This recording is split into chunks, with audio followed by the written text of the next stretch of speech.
There's power in the factory, power in the land, power in the hand of the worker. But it all amounts to nothing if together we don't stand. There is power in our union.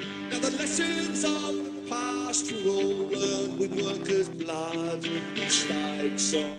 Hello everyone, my name is Elizabeth Manns and I'd like to welcome you to the April 4th Coalition Show. This is the September 25th, 2023 edition of the show. It is the 472nd show that we have done since the closing of the North Adams Regional Hospital and the 12th since the announcement of its possible reopening. The April 4th Coalition's mission statement is, we are for workers' rights and collective bargaining rights and are against tax breaks for the rich and corporations who ship our jobs overseas. We support all the articles of the Universal Declaration of Human Rights, but as is our custom, we put the emphasis on Article 23. Dick? All right. Article 23, Section 1. Everyone has the right to work, the free choice of employment, the just and favorable conditions of work, and protection against unemployment. Number 2, everyone, without any discrimination, has the right to equal pay for equal work. Number 3, everyone who works has the right to just and favorable remuneration or compensation, ensuring from himself and herself or his or her family an existence worthy of human dignity and supplemented, if necessary, by other means of social protection. Michael. Number 4. Everyone has the right to form and join trade unions for protection of his or her interests.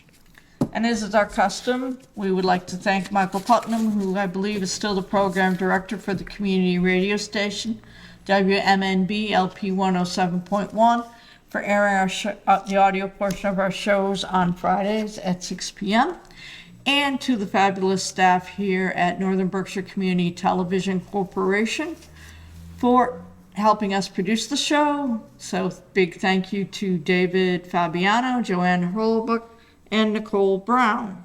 And I believe we're on the public access channel, 1301. Yes, and If you want to catch our show throughout the week, as they show it many, many, many times. right, and we're on YouTube too. If you go to YouTube and you go to Northern Berkshire Community Television under YouTube and subscribe to that, you'll get all the shows that Northern Berkshire Community Television has, and even ours. And I learned about this. I was walking and I saw a guy I used to work with at Arbor Acres Chicken Farm, and he works at Cascade Paper. And we're talking, and I told him about our show, and he goes, well, I can't get that station anymore. So I was able to educate him to the fact that you can go on YouTube. He had a cell phone, so I was able to punch it in and show him that he can get, because he likes to listen to the city council meetings. And so, yeah, so we got to get the word out that there's other ways besides the cable networks Cable to get network, this watch information. TV. Yep. But today, we have some information, like Article 2 here, everyone, without any discrimination, has the right to equal pay for equal work. And that's what the auto workers are striking about. They don't want a two-tier system. They want, they got a CEO that's getting a 40% raise in over 2 years, and they had to take pay cuts. So now they're out on strike. They want what the auto. They want the same pay increase, the percentage Right, so. that the CEO got. We have a small clip that was from 2 days ago. It was on Al Jazeera, English news agency. I got it off of YouTube, but it was very good in covering what's going on right now. A newly aggressive United Auto Workers Union is driving a wedge between the big three. All of the parts distribution facilities at General Motors and Stellantis are being called to stand up and strike. The union announced expanded strikes against 38 GM and Stellantis auto parts centers in 20 states across the U.S., adding 5,600 striking workers to the 13,000 already on strike. But in the latest wave, Ford was spared, with the union citing progress with the oldest automaker. It's kind of like a slap in the face. General Motors has always been a powerhouse in the automotive industry. So if you think that Ford can do it, I would think they can follow suit also. For the first time after making major concessions in the 2007-8 financial crisis, the union is making big demands, starting with a 40% pay increase over 4 years to match recent CEO salary hikes. I am currently earning less money per hour than I was 23 years ago. And you would like to get that back? Absolutely. GM President Mark Roos is firing back, calling the UAW's demands untenable after automakers offered a 20% wage hike. Those honks of approval match polls that show the American public is largely behind the union. 86 workers here in Bolingbrook, Illinois, walked off the job and onto the picket lines on Thursday. The union's strategy is progressive strikes, designed to gradually increase the pressure at one site after another and to stretch out a more than $800 million strike fund so they can last as long as they need to. The first picketers of the second wave of strikers seem ready to sacrifice. Right now, we're scraping to get by, and we're fighting corporate greed. They want to keep all the money at the top and let nothing trickle down to the workers. Whether GM and Stellantis can match Ford's latest offer could well determine whether the UAW accelerates the strike or hits the brakes. John Hendren, Al Jazeera, Bolingbrook, Illinois. That's a unique strategy that I've never seen unions do before. They're rolling out of it, start small and get bigger and bigger. And yes, divide and conquer. That's what management likes to do to the workers in the plants. It's only fair for the unions to try to employ it against the big three management of auto to accomplish their goal if they can get it. And Ford must be, I'm surprised that Ford is the one, to be honest. Yeah. Well, I don't know enough about the auto industry to know, but I think the union is doing a great job. They're focusing on the inequality in our society, and they, if the CEO can get a 40% raise, sounds like a lot, but hey, everybody else should, after the ones that took pay cuts. And the government bailed them out, Right. You would think they would. Now that they're making money, they should share it. We had some other, and the president, I think, is supposed to go and Yes. he's going to picket with them on Tuesday. He's going to Said be he the was gonna first, go down to the line. as yeah. they said, the first sitting president to stand in a picket line. He's going to be a walk in the line with a striking workers. So that's good news. They'll accept anybody that wants to support them in their strike, but it's good to see. Okay, so on the striking front, we also should let the viewers know that the SAG Writers Guild have a tentative agreement with the Hollywood studios who wanted the same thing, because the studio execs are making a ton of money and they're worried about AI influences on their work and how they're going to get paid if AI becomes the rule. And they have a tentative contract. We haven't seen the language on it yet, so we can't say if it's a good deal or a bad deal. But they're not picketing anymore, but the workers aren't going back to work. No, they're not. There's a democratic process within unions where they negotiate a contract, they get the wording set, but then they put it out to the membership for them to vote on whether they accept it or not. And I think that process is going to take place, and then they'll probably go back to work. But it's a big thing. We haven't heard too much about it. And then Not yet. And then we have the M&A, right? Right, we have the M&A, and I'm looking for their Right, they were kind enough to send us a letter because Yeah. they're in negotiations with BHS. Yeah, Diane For the Shear, next- who worked with us while we were fighting for our hospital, she sent us a copy of a letter. It's a pretty long letter. We're going to read it on another show. We are. But it does mention North Adams Regional Hospital. It's the critical care access that they're applying for. Within Medicare Rural Hospital Flexibility Program, the hospitals must also comply with meeting a series of regulatory requirements established by the Center for Medicare and Medicaid Services. And that it should take into considerations North Adams Regional Hospital patient access to home health care services. So there's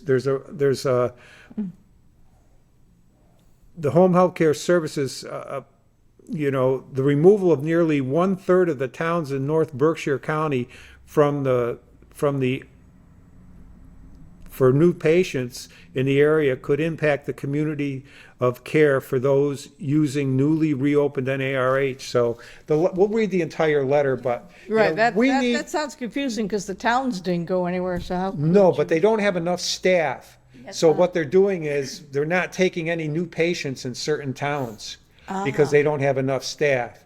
When we had the open So house, it's like the clinics yeah, they're just, they need, well, and the towns, is that it? Or the well, there's staff? each town, they have so many visiting nurses for each town. Okay. And they have to travel so far in a day and see so many people, they just can't, with the staffing they have now. Okay, they now don't I have get it. They don't have enough, so they're negotiating in that, and so they want people to be aware of it and support the visiting nurses in their labor negotiations, and we'll go deeper into it. We hope to have a member here on the show. There is one thing that I wanted to say about that is that a lot of housebound people that are on Social Security or just can't meet, and I've gotten feedback from them.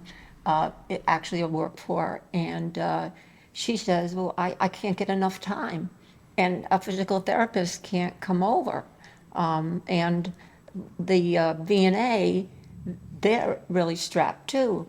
And so they need stuff like their nails cut and things that they can't do and Right. stuff like that, and physical therapy.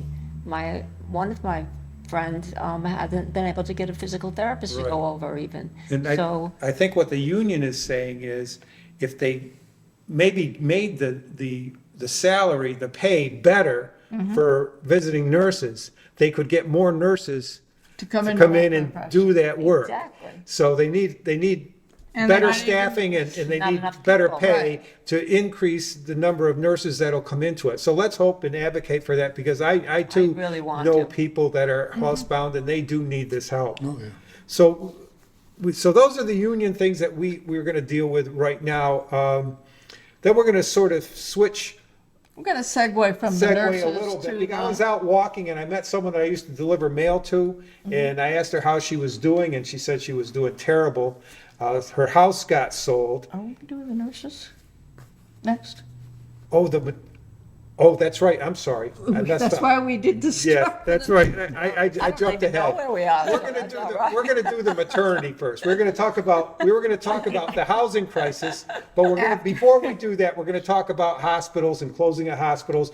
And right now in Leominster, they're closing a maternity Maternity ward. ward. I'm sorry. Thank you, Liz. I'm glad I brought you in the room to point this out to me. So we're gonna watch a video now that was done 3 months ago on Boston 25 about what's going on in Leominster. On Boston 25 News at 10, your local station. Now at 10:30, rallying to stop a maternity ward from closing in Leominster. And the group says the move will place an unnecessary burden on new families. Boston 25 News reporter Lisa Pappas drove out to UMass Memorial's campus today to learn about the impact. It's distressful. It's revolting. It's terrifying. Families and nurses are outraged after learning UMass Memorial plans to shut down its maternity ward at its Leominster Hospital. Dozens of people protested outside the Health Alliance Clinton Hospital Tuesday. We have patients come in and they deliver within 2 minutes of being on the unit. We have a lot of patients come in that deliver on the way to the hospital here, so driving further is very concerning, and we're all just petrified of what's going to happen. If this maternity ward closes, the next closest one would be at least a half hour away in either Gardner or Worcester. Irene Hernandez says her daughter had a placenta abruption while in labor a few years ago and was rushed to this hospital. They had to do emergency surgery on her, and she needed like 3 pints of blood. But can you imagine if they had to transfer her or transport her 45 minutes away? The president of the hospital says this has been a difficult decision, but in recent years, industry-wide workforce shortages have exacerbated the challenges of fully staffing our maternity inpatient unit consistently at Health Alliance Clinton Hospital. He went on to say there's also been a decline in birth rates in north central Massachusetts. It's the patients, and the moms and the babies of the community that are going to suffer that we don't want. Nurses are worried about moms delivering in the ER instead without postpartum nurses to help take care of the babies. Local and state leaders say with a population of 100,000 people in Leominster and Fitchburg, these services need to stay here. We're hoping that we can use the next 120 days to really appeal to the hospital administration to keep the labor and delivery unit open. UMass Memorial proposes to shut down this maternity ward by September 22nd, but this decision still needs approval. The Department of Public Health could schedule an essential services hearing by early July, and that's another opportunity for this community to push to keep these services open. In Leominster, I'm Lisa Pappas for your local station, Boston 25 News. Well, that was 3 months ago, that report. Now we have another report that's from 3 weeks ago. And so let's show that and then we'll comment on it because it really rings true for us in North Adams. The mayor of Leominster says the hospital's plan is anything but. He wants the state to step in. Leominster's mayor fighting to keep a local maternity ward from shutting down in just over 3 weeks. I am devastated. I'm at a loss of words. They're not ready to close that. Birthing center at UMass Memorial's Leominster Hospital is set to close next month. There has been community pushback, the state forcing the hospital to show how patients can still access services. The mayor says the state should now reject the hospital's plan. They didn't have a plan. I mean, that's what we found out is there was no plan. UMass Memorial has cited staff shortages. It says closing the birthing center will not hurt the community. A spokeswoman says we are adhering to regulatory requirements and processes outlined by DPH and the legislature for essential service closures and are committed to ensuring equitable access to maternity care. They just let it fizzle out to the point where they can say, well, we're not doing enough deliveries. And I think the Department of Public Health needs to say, you need to come back with a plan, a real plan to get that, we're going to give you a year to get that thing going. The birthing center at Leominster includes 19 beds, a 21-bed nursery, and an operating room. DPH says it cannot legally require a hospital to keep a service open, but the mayor says something needs to be done. There is no other metropolitan area in the country that has the population that we do that isn't served by a maternity ward. There isn't. Leominster wants the state to consider revoking the hospital's license or make it keep the birthing center open until it can submit a new plan. DPH says it is reviewing the hospital's plan. In Leominster, Sharman Sacchetti, Sounds familiar, but yes, it does. The worst thing is that at least they got 90 days notice. Yes. And they had politicians that were fighting for them. When they closed our hospital, we got 3 days notice. And the same problem, though, that there's no teeth in the state laws to require them to keep these hospitals open or to keep these services provided. And I don't think that's right. And it's a shame because what we're talking are babies, the most vulnerable in the population. This is the ones where a society is judged by how well we take care of the young. Yeah, but they're not making enough money off it. Oh my God, they're not making enough money. They're a nonprofit. There should, they shouldn't need to make $1 billion off of a maternity ward in order to keep it open and safe. Right. And safe. And richest country in the world. Yes. Right, with the best healthcare system in the world, and every time you dive deeper into it, you see all the holes and the patchwork. It's not really a system. Because I'm sorry, it's not meant to be a for-profit industry. This is a social service. Right. It shouldn't be. Imagine delivering in the emergency room. Well, or in back of I have some a car. Or he's got way, Yeah, I have some statistics. I called the local ambulance service. I talked to Adam O'Neill. And he only had access to the record since 2017, but he said in 2017, I believe it was 7 babies were born in the field.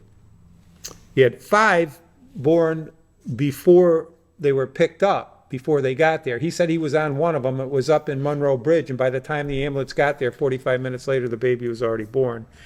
Then pregnancy-related calls since 2017, they had a total of 125 911 pregnancy calls. Wow. Since so 2017. 125 at risk. At risk, exactly. When you and the think about mothers, also, you have to think about also, the babies are at risk and so are the mothers. This is when you Because you want can to have complications. Yeah, you know, I mean, and Leominster is far bigger than our area. Leominster, yeah, there's a Leominster. 200,000 people. 200,000, and they're now proposing to put, Yeah, it's all about the money. it's all about, It's unfunny. It's not.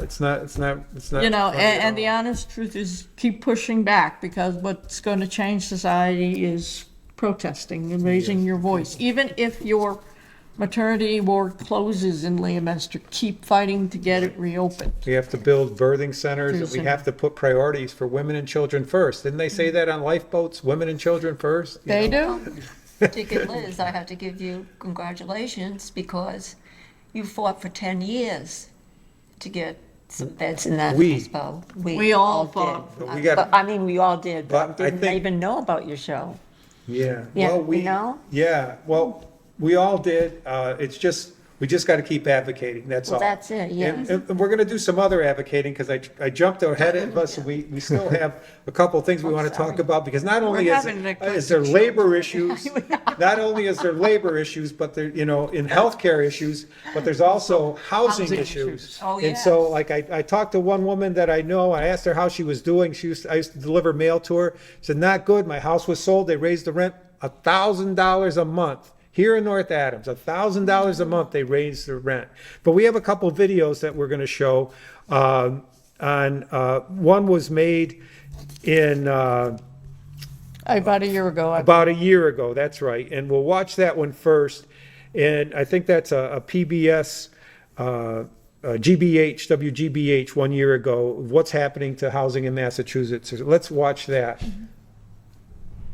Expensive housing is nothing new in Massachusetts. It does now seem that one of the major goals of the American dream, the ability of families young and old to own their own home, is seriously endangered by the continuing rise of housing costs. We're looking for the next half hour at the varieties of housing experience in and around Boston 1985. Local housing advocates have long warned that Massachusetts needs more development to meet the demands of first-time homebuyers. What's changed is how expensive housing has become. Not just in high-end suburbs, but also in communities once considered affordable. Right next to Logan Airport in East Boston, since 2011, the price of a single-family home skyrocketed 226%. The only neighborhood that I really know is East Boston. I think in a lot of things like, oh, would I will be able to move to another place? Would I will be able to afford a higher rent? Like, would I be able to put food on my table? And it's not just Boston. Across the region and in every direction, homes in working-class neighborhoods are increasingly out of reach. To the north, in Lynn, single-family home values went up 157% since 2011. To the south, in Brockton, they're up 155%. And to the west, in Worcester, home values have risen 117%. Oh, the prices are outrageous. And so it just squeezes me right out, and I don't know. I don't know what to do next. That's going to be my next mission, to find out how I'm going to handle all this. Census data shows that across Massachusetts, about a quarter of all renters are paying half their income or more on rent. Communities that have traditionally and historically been more affordable and are largely communities of color, these are communities where the pressures are even more significant right now. So what's driving up the high cost of housing? There's just not enough of it. It wasn't always this way. Massachusetts built twice as much housing in the 1980s as it does now, and back then more of it was for first-time homebuyers. Now, with demand so high, land itself costs more. So what gets built is largely aimed at people who can afford to pay more for luxury homes, condos, and apartments. By some estimates, Massachusetts needs 200,000 new units in the next 8 years just to keep housing prices from continuing to climb. But advocates argue creating enough housing for everyone means more communities, including suburban ones, need to build more housing. We have communities in the greater Boston region that have a lot of multifamily housing, and then the majority of communities are essentially closed to multifamily construction. They just won't let apartments in. Even as a growing number of people are priced out. And that was a year ago, so And where do that's we pushing stand us, now? it's pushing out east. this way. And then there's another one that we want to show that's from 3 months ago, where advocates on Channel 22 were talking about housing issues, rent control, and let's see what they have to say, and then we can see what we have left to comment on it. The front steps of the State House were full today with housing reform advocates. 22 News State House reporter Ellen Fleming has what they were rallying for. With the housing crisis in the state and effects still being felt by the pandemic, housing advocates rallied at the State House today in support of foreclosure protection and rent control. According to the Homes for All Coalition, Massachusetts is the 5th most expensive state in the country to rent a home, and the city of Boston is the 2nd most expensive rental market in the nation. The two bills the group was lobbying for today are an act establishing a foreclosure prevention program and an act enabling cities and towns to stabilize rents and protect tenants. The first bill on today's agenda deals with foreclosure protection. It would require service providers to provide accurate loan information and be a part of foreclosure prevention conferences. Every other state in New England has some sort of foreclosure conference or mediation. Western Mass and Central Mass have not recovered from the last foreclosure crisis. The foreclosures never stopped, and we need to stop the bleeding of the generational wealth gap that we have going on in the Commonwealth. The second bill would allow cities and towns to enact locally needed rent stabilization.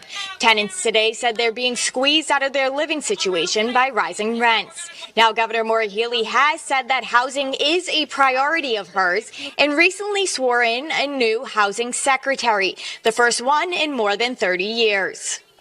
These bills are currently in the Joint Committee on Housing and the Joint Committee on Financial Services and have yet to be scheduled for a hearing.